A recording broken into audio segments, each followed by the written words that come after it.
Yeah,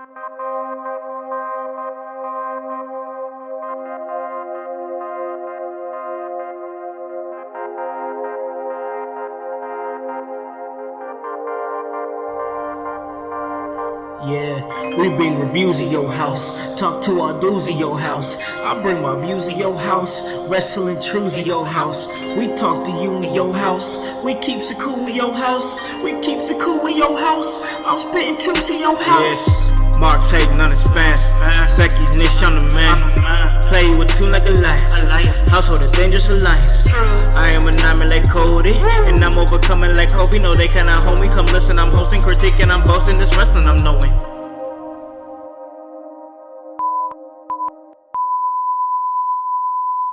My name is Brian Pillman Jr., and you're listening to the In Your House podcast.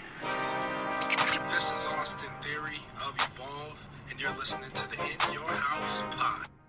This is AEW's Darby Allin, and you're listening to In Your House podcast. Welcome, ladies and gentlemen, to In Your House, starring Alakan House. This is the People's Podcast. Hey guys, you already know who it is. It's your boy Khan, ready to get at work when it comes to this professional wrestling business. That is what we do, and hey, we love it. So let me let you guys know where you guys can listen to this at. You guys can listen to this at Apple Podcast, Spotify, Spreaker, Stitcher, iHeartRadio, Himalaya. Hey, you don't have an Apple device? That's alright. We're on Google Play. Anywhere that you guys are, we can get to you. And, oh yes, last time that I checked, In Your House was the hottest professional wrestling podcast in the Midwest. Teflon Khan back in the building. You guys already know what it is. Coming at you a little bit later than 6 a.m. today. Just breaking it down a little bit, man. You know, your boy been feeling a little under the weather, man. Just a little under the weather. Kids going back to school. You know, they went back to school. So I'm getting up earlier. Having to get up earlier, take them to school, which is fine. It's fine. I just got to adjust to it. But you already know what it is. Things ain't really going to be stopping here. We're going to keep it pushing here at In Your House. It is just me this morning. Usually I do a Monday evening podcast with, of course, co-host Mikey Hutch. What's up, bro?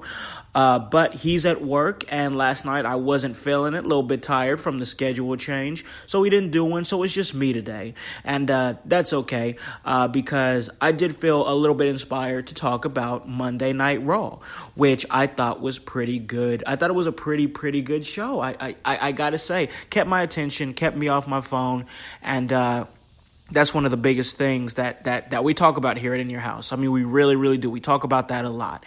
So I'm not going to go over all of Monday Night Raw because I just don't have the time, and we don't really do that anyway. We've always just kind of covered like talking points, stuff that interest myself or Hutch or whoever I'm talking to on the show, Docs, Miss Fabulosity, whoever it is. But they did a really classy opening, I think, for the victims of the El Paso and Dayton, Ohio shootings. Good on WWE to do that. This isn't the first time they've done anything like that. Certainly won't be the last. One tragedy strikes, which these shootings were awful tragedies and cowardly acts, but we're not going to get into that too much because this is a wrestling podcast. But very classy intro with the 10 bell salute. And they got right into the show.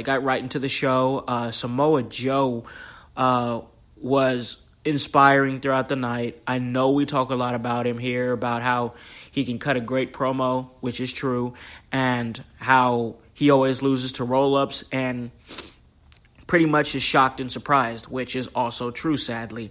But he was great, man. He was great on Monday Night Raw, holding the show up, talking to the announcers. He's pissed that he got accused of hurting Roman last week with that collapse of, the stage equipment on SmackDown.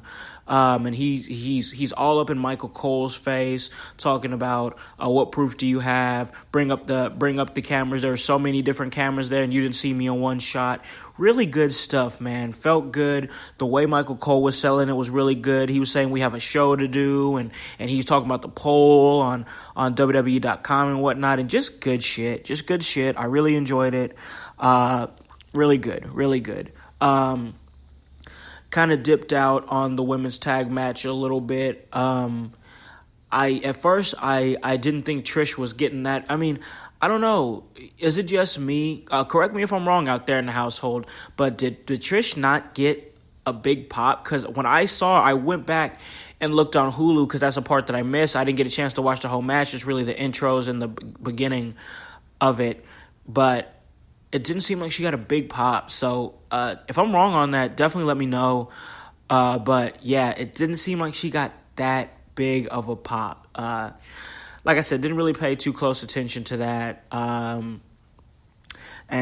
it is what it is. But we only, like I said, I can only talk about the stuff that I saw. And I didn't really see much of that. That's just the honest truth. And that's why when it comes to Monday Night Raw, I only talk about what I've seen. And Monday Night Raw has a tendency to put you in a mindset of be on your phone. I hope that negative connotation changes very soon. And tonight, or last night that is, was a step in the right direction. Definitely was. Definitely good go home going into SummerSlam, in my opinion. Excuse me. Definitely a good go home going into SummerSlam, in my opinion. And it was just, it like I said, really, really good show. Next thing that comes to my mind is the backstage segment with the Street Profits, Kurt Angle, and Drew McIntyre. Street Profits are great. They haven't had a match on Monday Night Raw, to my recollection yet, or Tuesday Night SmackDown. They've only been showing up on Raw, I do believe. But man, they're so entertaining. They're electric. They're fun, and getting Kurt involved. You know what I mean, with the red solo cups and everything. Just great stuff. Really good stuff. Really like the Street Profits. Really like them doing stuff with Kurt Angle. I also like the fact that Drew McIntyre comes in and he's basically like, hey, I didn't come for no smoke. I'm just, reminding you to call it down the middle. And that's basically what he said. Call it down the middle. He was referencing the time that he pretty much embarrassed Kurt Angle by tapping him out to his own ankle lock. I'm like, oh, man. And the Street Profits, they got it, for a second there, they got a little serious. And that was nice to kind of see that side of them. That was good stuff. Crazy because that led to, I did not expect Bray Wyatt, the Fiend, to come for Kurt Angle the way that he did. I thought that was interesting. I thought that him still, I believe, still using the mandible claw, I'm okay with it. To me, it fits the character. It just seems like a good move for his character. Got no problem with it. Kind of excited to see the Fiend's in-ring debut against Finn Balor this Sunday on SummerSlam. That's going to be pretty cool. Let's see. What else to cover? Oh, yes. Just trying to think of things right off the top of my head. And that's the fact that the show got hijacked once again by Samoa Joe. He comes out and he ends up going and looking for Roman, who ends up showing up. He showed up. He went out there to look for the fight, look for the smoke. And, he just put it all... He put it all out there. Joe did like, come and get it. And all of a sudden, just out the damn blue, a car comes in and sideswipes, well, no, more like T-bones, Roman's car and drives off. And this was really interesting to me. This was really interesting because they dropped the whole heel face dynamic when Samoa Joe was being genuinely, he was looking out for Roman while he was recovering in the car, telling him, don't move, stay down, you're hurt.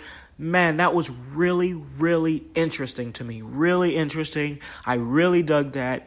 I don't think I could put that over enough, to be honest, you guys. I thought that was really, really good stuff. I really do. I mean, sometimes you got to get out of here with that face and heel dynamic, and it makes sense to me, because if you see somebody that you work with, whether you like them or not, if they're getting seriously hurt, unless you're just that petty, of course you're gonna offer up your hand. You know what I mean? It doesn't matter if you like that person you work with or not. So the realism there for me was on point. Loved it. Absolutely loved it. And that was good stuff. Starting to kind of get interested in this whole who's coming for Roman thing. I want to know who it is, because they're pushing it hard to say that it's Samoa Joe, which makes me believe that it's not. Who is it? Is it somebody we haven't seen in a while? Could it be an NXT call-up? Could it be an old legend? Somebody who's not with the company that's coming into the company? I'm really interested. I want to see where this goes. I'm very, very interested into seeing where the whole dynamic goes with that. Who's trying to hurt Roman? Who's trying to make it look like an accident? For a second there, my mind, which of course this is not gonna happen. I know that. I'm just talking. Sometimes we talk theories. I think it would be crazy if it was Moxley coming back as Dean Ambrose. I know it's not happening, but if it was, that'd just be an interesting dynamic, that somebody he was so close to would try to seriously injure him like that. So that was interesting to me. Good stuff. Good stuff. And man, I gotta rewind it a little bit here. Because man, I can't believe I almost forgot to talk about Andrade versus Rey Mysterio. Match of the night for me, y'all. Match of the night for me. That was good. That was a great match. And I was even putting on my social medias, namely Facebook, sometimes I forget how good Rey Mysterio really still is. And he really showed that here. And it was a good long match. Good long match that I think the right man went over on Andrade, and it didn't hurt Rey Mysterio because it was due to interference from Selena Vega, and it altogether, I thought it was very well done, very well put together. I really thoroughly enjoyed that match. They put it together really well. Those two go together, I mean, like peanut butter and jelly. I know it's cliche and corny, but I couldn't think of anything better than that. He goes together like peanut butter and jelly. You know what I mean? They go together like peanut butter and jelly. They had a great match. At first, I was like, these two wrestling again. And I was, once again, in my phone. But these two made me care. They made me care, and they gave me a reason to get off of my phone. And hey, that's what it's all about, because that match was just that damn good. Match of the night for me. Maybe Andrade's in line for a U.S., maybe Intercontinental title opportunity. Who knows? We'll see. But Andrade, I like him a lot, and I hope something shakes for him to where he's, moving up the card a little bit more. And this match was a step in the right direction, I think. Good match, good win. All around good stuff from Andrade, and Rey Mysterio still looking great, doing his thing. So, after years and years and years and years and years, the Women's Tag Team Championships finally got defended. And boy, was I shocked by this from this fatal four-way that involved, of course, the Iconics, Alexa Bliss and Nikki Cross. Bliss Cross? Bliss Cross. Yeah, we'll go with that. Bliss Cross. Who the devil was back? Oh, yes, Fire and Desire, which is Mandy Rose and Sonya Deville. And then the last team involved was, who was that last team? Oh, jeez. I can't think of the last team right off the top of my head, to be honest with you. It'll probably come to me in a little bit. But yeah, it was a fatal four-way between four teams. Yes, the Kabuki Warriors, Asuka and Kairi Sane, accompanied by Paige. And the match didn't really keep my attention until... First off, let me say this. The Kabuki Warriors, I don't care about the name. That doesn't bother me. these two, let's call a spade here. They put them together because they're Asian and their gimmicks don't go together whatsoever. They're switching their songs and music back and forth. God, this is, to me, it's bad. Doesn't make a whole lot of sense. It's stupid. You just put them together because they're Asian, but their gimmicks are very, very different. And to me, a tag team has to have some sort of cohesiveness in some kind of way. You see it with the team kind of thrown together, like Nikki Cross and Alexa Bliss. You see cohesiveness with Sonya Deville and Mandy Rose, and you see cohesiveness with the Iconics. I don't see it with the Kabuki Warriors. I just don't. It's almost like they're trying to mush their two gimmicks together to try to make it make sense, and man, it doesn't. It doesn't. But shocked that very early on in this match, just to prefix it, it was a fatal 4-way elimination match. Which cool, that's awesome. It was a long match, went for a good while. And the thing that shocked me was the fact the Iconics got eliminated first. Before anybody. I was like, whoa, we're guaranteed new champions. And they even highlighted that on commentary, which, by the way, commentary was pretty good. It really was. They did a really good job highlighting and they seemed like they were trying more. It was a good night for them. It definitely was. But yeah, we end up with new champions and Bliss Cross. Alexa Bliss and Nikki Cross are the new women's tag team champions. And I think that's a good look because they've been working together for a while. They've been getting a lot of TV time. They've been growing this friendship, which I think eventually is going to turn into those two going up against each other, and maybe Nikki's going to go crazy or something like that. But let's let it breathe. I'm going to let it breathe. I don't want to be that guy. But most definitely, I'm okay with them being champs. Doesn't bother me one bit. I'm not bothered at all by the fact that Bliss Cross are champions. So it was good stuff. And then the last thing I want to talk about, sorry, it's a short one. Don't got a whole lot of time before I got to go to work. I just want to give you guys something. I try to give you guys content 5 days a week. You guys always listen. I'm doing everything that I can to give you all the content, working as hard as I can. The team's working as hard as they can. We have real lives, guys. We have real lives. And sometimes things get heavier. Sometimes things get, you got to put things in perspective and priority. And with me not feeling the greatest, and I'm being upfront, open, and honest with you guys out there in the household because you guys are so amazing and so awesome. And you know what I mean? You guys always listen. And I want to give you guys content whether I'm under the weather or things are going on or not. But I just got to have you guys work with me. So this is going to be a quick podcast. But the last thing I want to talk about was they went ahead and did it.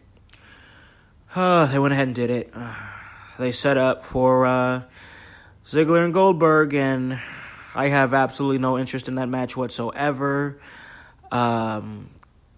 They kind of swerve Ziggler into thinking he was going to fight Miz.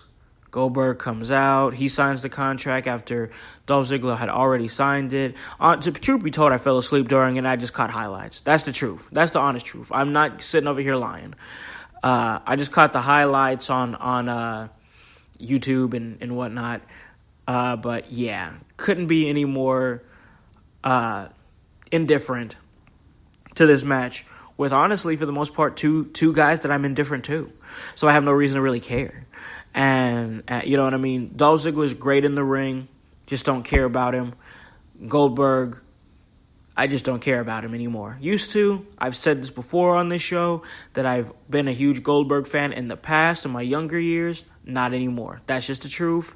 If you don't like it, I'm sorry. I know there's a lot of different people that listen to this and probably are big Goldberg fans. And keep being a Goldberg fan. If you like what you like, bro. You know what I mean? Like what you like. But I'm not. I'm not.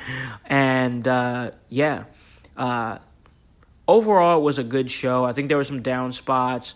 Like they did the obvious angle where they turned the tag team champions of the New Day, Xavier Woods and Big E and Ricochet, and then the OC, the original club of AJ Styles and the Good Brothers, Gallows and Anderson. They turned it into an obvious six-man tag, which wasn't bad, but still it was just formulaic and really kind of, for me, it messed up the pacing because the way that they had structured the show up until then had been so different and unique, and then they went with the which is okay. With all those guys on the roster, of course you got to have some multi-man tags in there, here and there. I get it, totally get it, but I just hate the approach. I don't like it. And with that being said, guys, we're going to call this a great episode. Maybe you agree, maybe you disagree, but hey, I gave you what I could. So, guys, you already know what it is. You guys already know what it is. We are going to give you that work. Be expecting Mikey, Hutch, and the whole squad coming back. It was just me this time, but let me let you guys know where you guys can listen to this at. You guys can listen to this at Apple Podcasts, Spotify, Spreaker, Stitcher, iHeartRadio, Himalaya. Hey, you don't have an Apple device? That's alright. We're on Google Play. Anywhere that you guys are, we can get to you. Check us out October 5th, Heroes and Legends 13, Fort Wayne, Indiana. We are the official podcast of the entire event, and if you can't make it, but we really want you to make it, you can check it out on Fight TV with your boy Khan and Jason Saint on commentary. Guys, we just dropped a new shirt, the Team In Your House shirt. Guys, at www.prowrestlingtees.com/inyourhouse. Guys, DCCW, Wrestling for Christian, August 24th. You definitely want to check that out, guys. We tell you this all the time. Hop on this bandwagon. Get on. Or get gone. Because the household, well, we're going strong. You guys have a great day and a great rest of your week. Peace.